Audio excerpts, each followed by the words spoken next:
Hi, I'm Anne. Today I have for you block 8 in the traditional quilt block series, and today's block is the Louisiana block. I wanted to include a pinwheel because you have to in a traditional quilt block series, right? But I felt like a pinwheel was a little stark in the 9-inch size. So I seeked out and found the Louisiana block. It's a state block of Louisiana and it's just an elevated pinwheel. I think it's really pretty. So I've already done the 9-inch and the 3-inch. The 3-inch this week's an FPP pattern.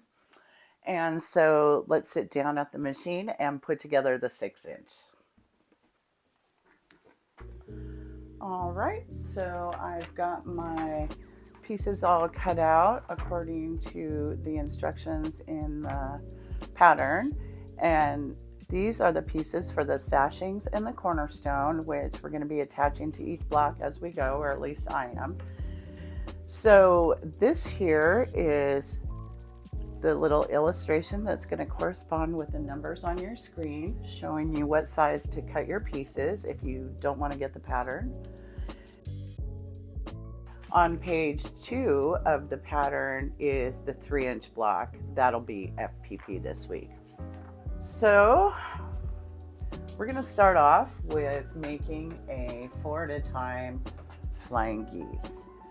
In order to do that, we're going to take our 4 squares and our large square. And on our 4 squares, we're going to go ahead and draw a diagonal line from corner to corner on the wrong side of each of these pieces. So go ahead and do that.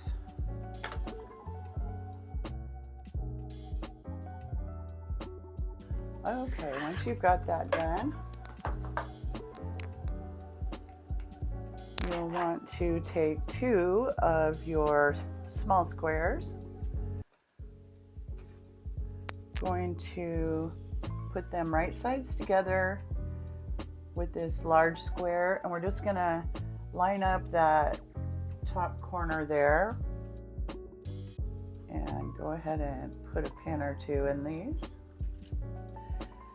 Then we take our other block and we do the same with the bottom. Line up the corners and pop a pin in there.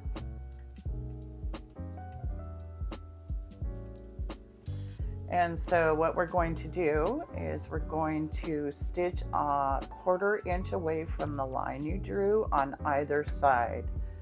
Oh, I do want to show you this trick though.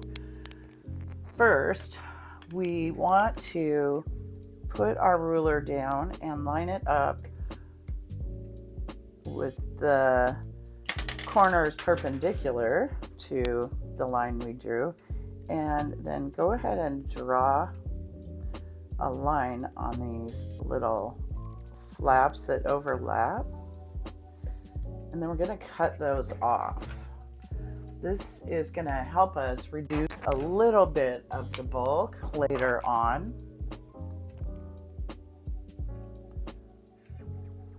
All right, yeah, it's just some unnecessary fabric that ends up in your seams that we don't need. Okay, so I'm using a stitch length of 1.7-ish. So I'm just stitching a 1/4 inch away from that line I drew.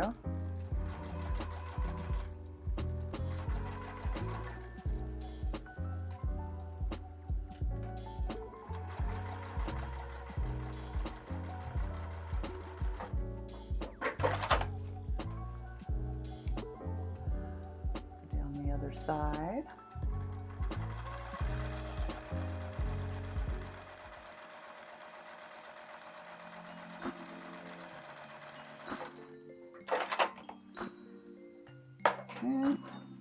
And then we're just going to cut right on that line to separate these 2 pieces, and then we're going to head over to the iron to give it a press.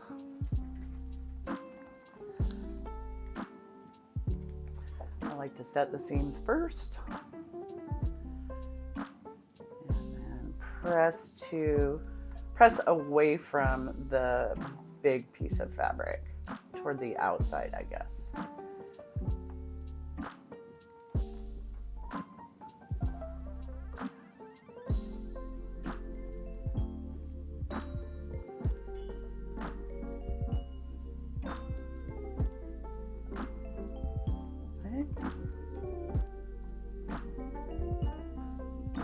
Okay, and we're going to take these back to the machine, and we're going to grab our 2 remaining small squares, and we're going to line these up just like we did before with a corner of the large square, the last remaining corner.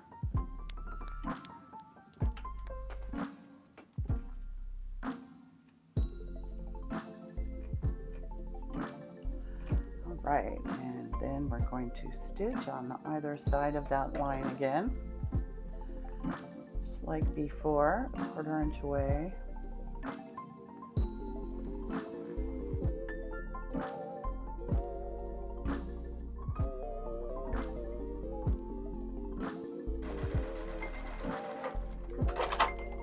Okay, over to the iron. Once again, we're going to go ahead and trim on the line we drew, cutting these in half.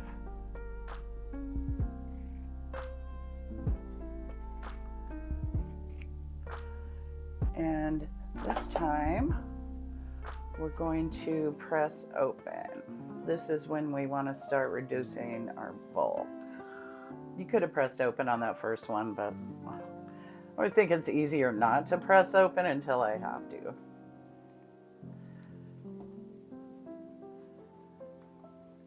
So I'm just going to press these to one side first and then let them cool, and then I'll open them up.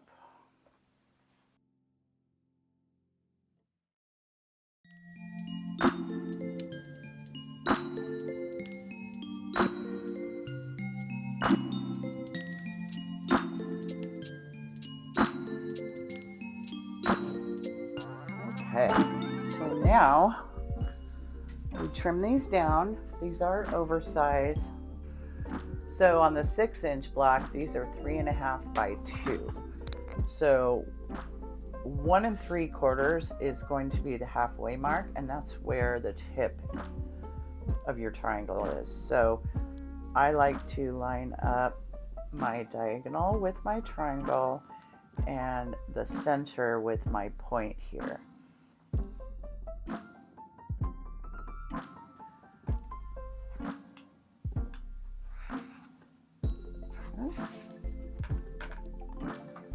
So now we just have to make it 3.5 by 2.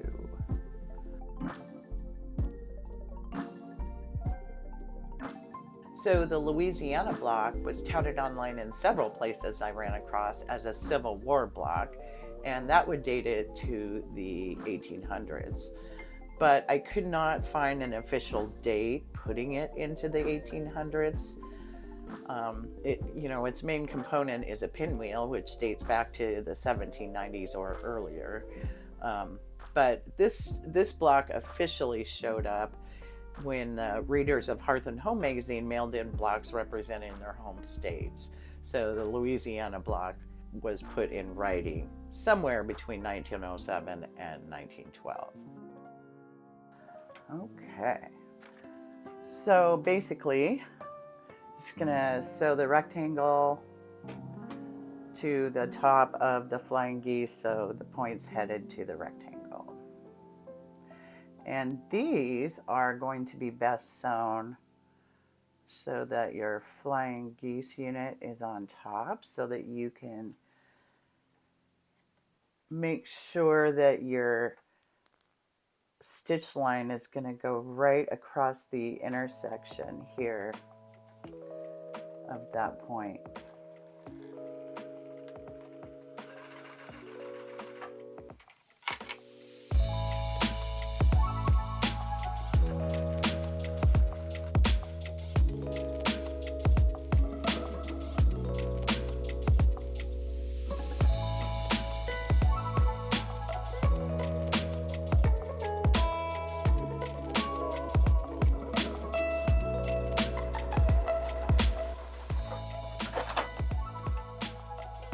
right, over to press these and see how I did.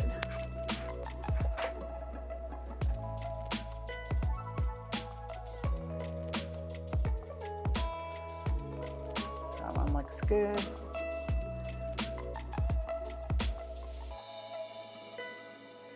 And on this step, we're going to press away from the flying geese toward the rectangle.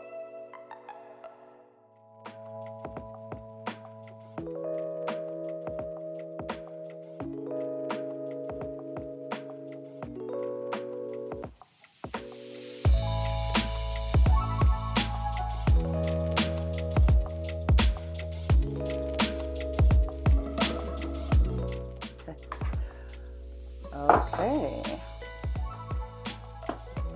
now we assemble our block. So I think I did the FPP 3-inch one, going the wrong direction. So I guess it doesn't matter what direction they're going, right? Okay. That looks right. So it's going to sew the unit on the right to the unit on the left. And at this step, there are no points to match up except for where the flying geese come together in the center. So that is feeling a bit bulky. So that's the one you're really going to want to line up. Maybe I'll stitch from this end.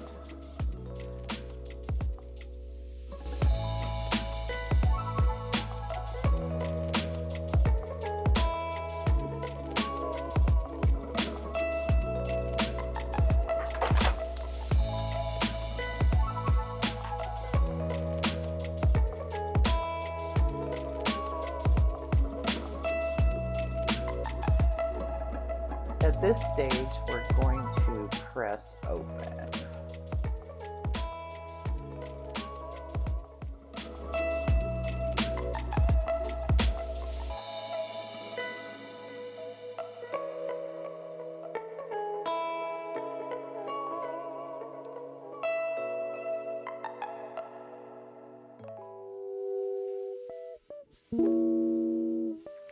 I'm going to hit this with Mary Ellen's.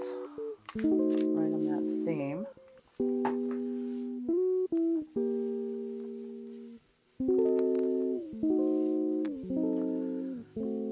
Do the same here.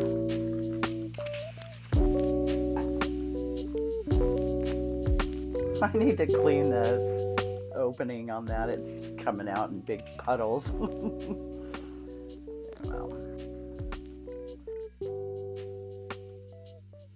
Okay, last seam. This one we're going to, I guess we should make sure it's, yeah.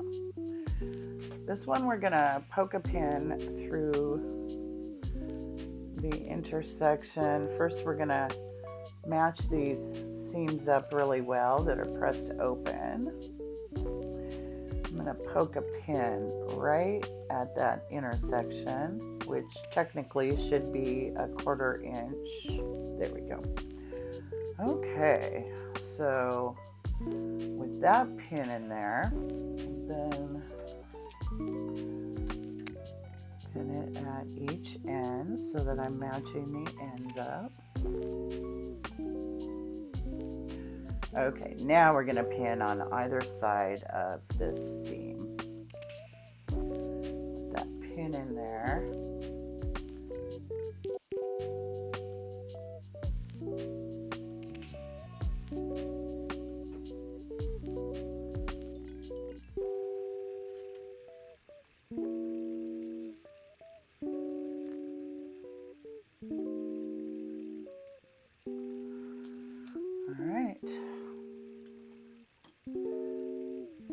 Just take our time.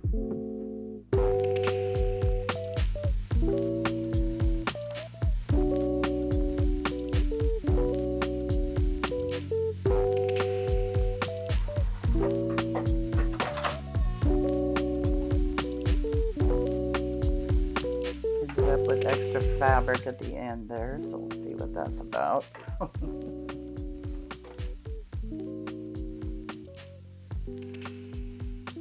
That's pretty good. I can live with that.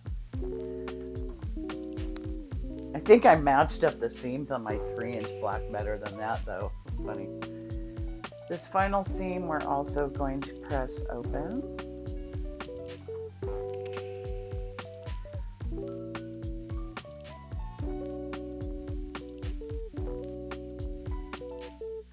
For sure, hit this with Mary Ellen's.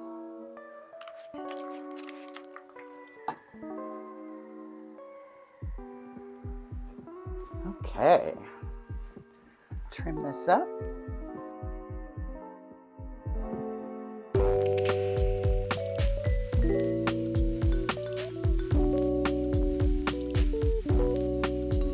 Okay, now to add the sashing and cornerstone.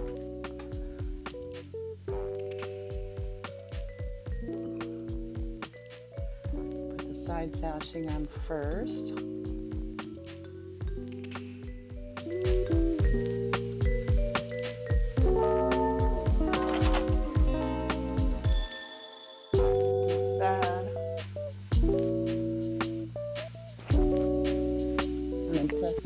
To the outside.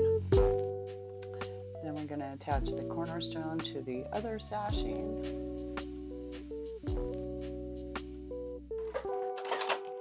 I'm going to press toward the sashing away from the cornerstone so we can nest.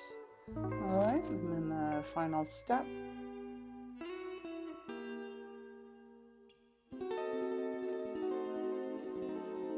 There. Beautiful. So that's it for this week, Block 8, the Louisiana Block. Thank you for watching, and I'll see you next week for Block 9.